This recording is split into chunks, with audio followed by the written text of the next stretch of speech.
Welcome to reality. You're now on the Code of Mind channel. Hello. Today we step into a space where the boundaries between cinema and your room begin to dissolve. Everyone knows The Matrix, but have you ever wondered why it became a cultural explosion?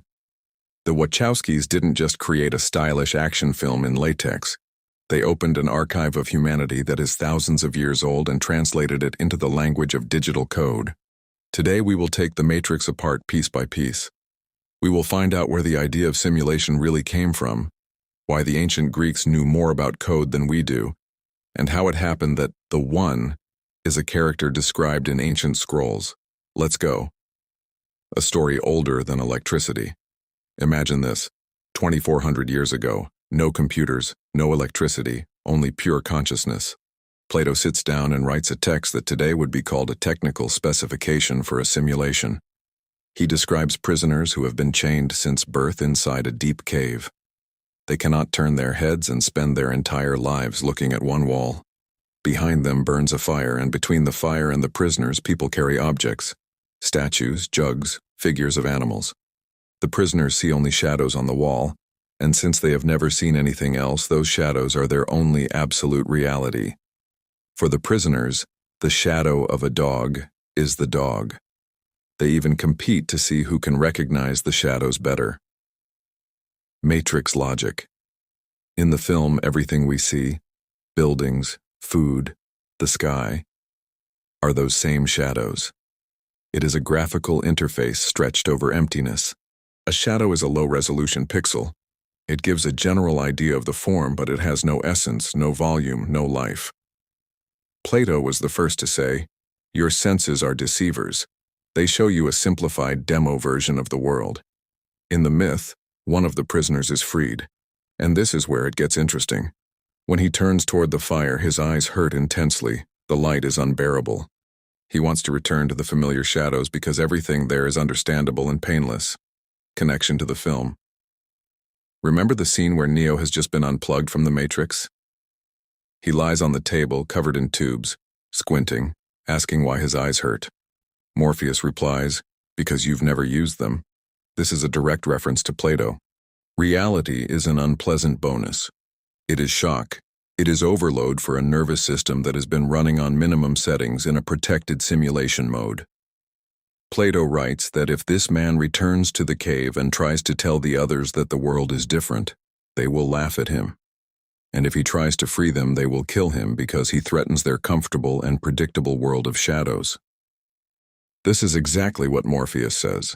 Many of these people are so inert and hopelessly dependent on the system that they will fight to defend it. Cypher is the perfect example of such a prisoner. He learned the truth, his eyes hurt, and he decided, "Forget your truth. Send me back to the shadows and the juicy steak." Plato's main insight, which the Wachowskis wrapped in green code, sounds like this. We began doubting reality long before we invented the wheel. Our consciousness is designed to generate simulations. The cave is our brain. The shadows are electrical signals. We have never seen the world directly. We are always looking at the wall inside our own skull. Now let's move to the 17th century. René Descartes, a mathematician and philosopher, decided to conduct the most radical experiment in history, total doubt. He decided to remove every file from his mind that could be false. He realized, our senses deceive us. A stick in water looks broken. Distant towers look round even though they are square. And then, Descartes steps into pure cyberpunk territory. He suggested, what if there is no good God, no sky, no earth? What if there exists some evil demon, incredibly powerful and cunning, who has dedicated all his effort to deceiving me? This demon is artificial intelligence. It does not just show images, it replaces the sensations themselves. When you touch a table, the demon, or the matrix code, simulates the resistance of matter inside your consciousness. Descartes described the concept of a brain in a vat 350 years before it became mainstream. He began doubting everything. Do I have hands? Maybe it's a hallucination. Does the world exist? Maybe it's a dream. But he encountered one system file that cannot be hacked or faked. For the demon to deceive him, there must be someone being deceived. And so the famous phrase was born, I think, therefore I am. Cogito ergo sum. This is the base of residual self-image. When Neo sits in the construct and sees himself in familiar clothes with hair, Morpheus explains that it is a mental projection of his digital self. Your physical body may be a battery and a pod, but your consciousness is the only real entity that confirms your existence. If you are aware of yourself, you exist. Even if the entire world around you is just a version of a simulation. Descartes introduced the concept of dualism. There is the thinking thing, mind or soul, and the extended thing, matter or body. He believed the body is just a complex machine, a mechanism. The body cannot live without the mind. Remember how people die in the Matrix? If the mind believes it has been killed, the body dies in reality. For Descartes, and for the Wachowskis, the mind is the operator, and the body is just an avatar connected to the system. Descartes asked how to distinguish a dream from reality, and concluded that logically it is almost impossible. Dreams can be so detailed that in the moment they are indistinguishable from waking life. In the film, this appears as glitches. When Neo sees the same black cat twice, it is a signal that the machine is changing the code of the environment right now. Descartes would say this is the moment when the demon became careless and we saw the seams in the fabric of reality. Descartes proved that we cannot trust anything except the act of our own thinking. Everything we call the world is just incoming data. And if someone controls that data stream, they control your world. At the very beginning of the film, Neo takes a disc out of a book. That book is a real philosophical work by Jean Baudrillard, Simulacra and Simulation. The Wachowskis literally placed the clue in front of us. Baudrillard is the man who declared the death of reality back in 1981. What is a simulacrum? Imagine you go to Disneyland and see a castle. It is a copy of something that never existed. That is a simulacrum. In the film, the machines created a world that looks like the peak of human civilization, but that world no longer exists. The earth is burned. Simulation does not just replace reality. It becomes more real than reality itself. We get used to perfect digital images, and when we see the real, dirty, ruined world, Zion, it feels wrong. Welcome to the desert of the real. When Morpheus shows Neo the destroyed cities and says this line, it is a direct quote from Baudrillard. The logic is simple. Baudrillard argued that we live in a world where the map has become more important than the territory.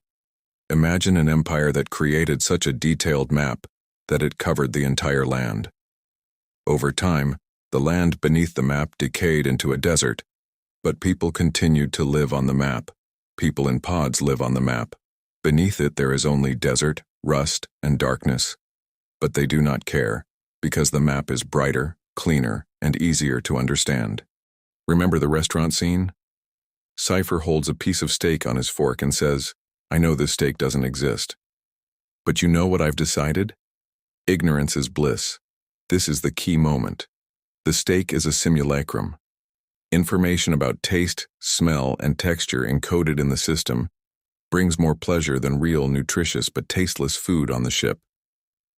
Baudrillard warned, we will choose simulation because it is hyper-real, designed to be better, tastier, and more logical than chaotic and harsh reality. He said, there is more and more information, and less meaning, connection to reality. Today, we live in a world of social media, filters, and neural networks. We look at edited lives on Instagram, simulacra, and feel that our real life does not measure up. We build our own matrix out of likes and notifications.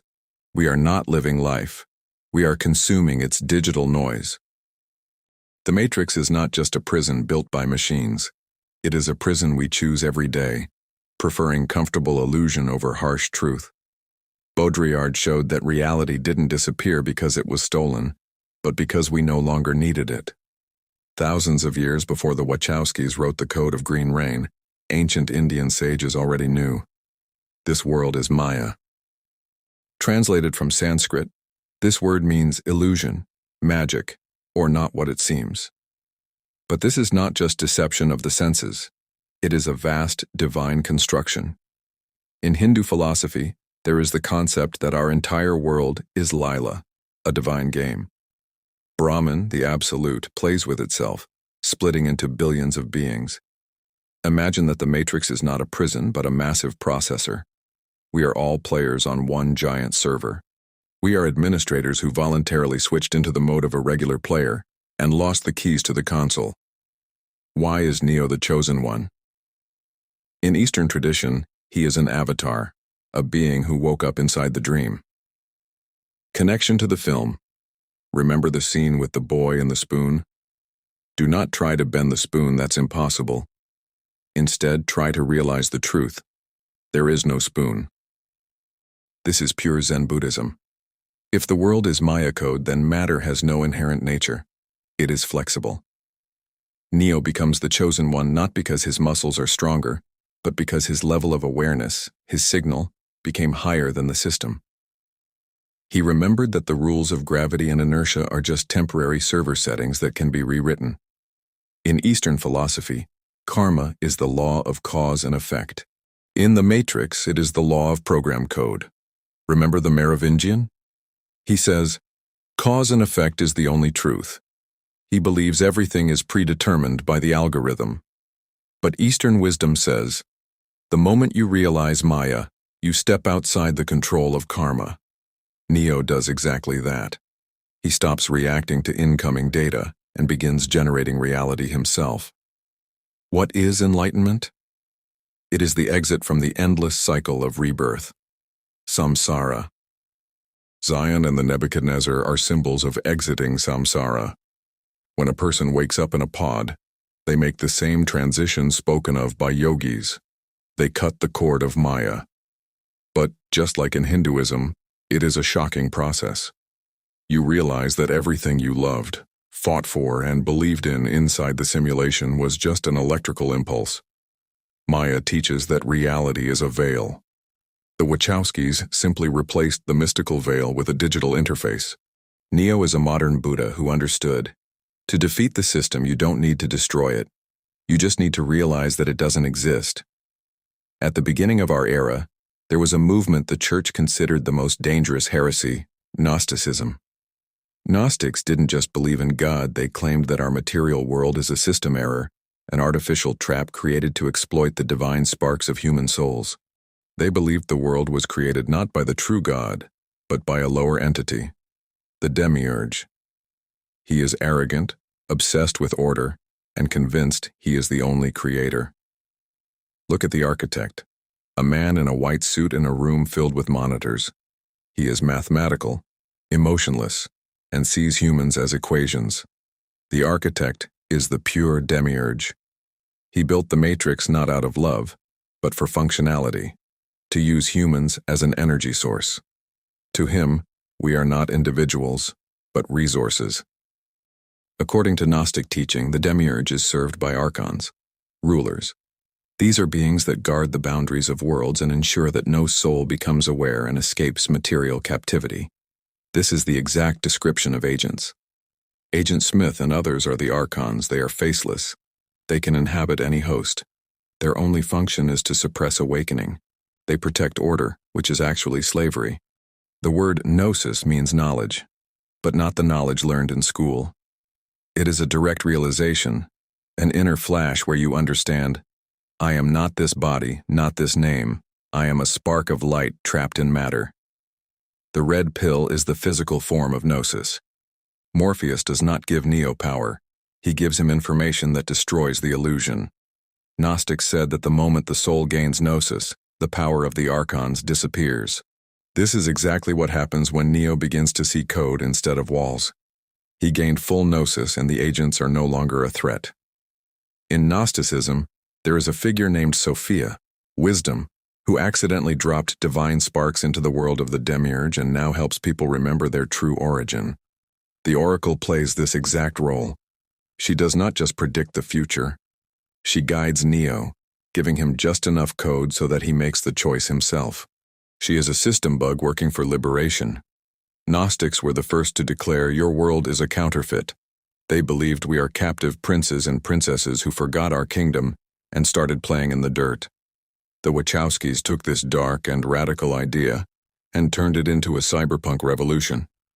Today, theoretical physicists look into telescopes and microscopes and see text. We are used to thinking the world is made of objects, stones, trees, water, but 21st century science says the world is made of data. In 2003, Oxford philosopher Nick Bostrom mathematically proved that we are most likely living in a simulation.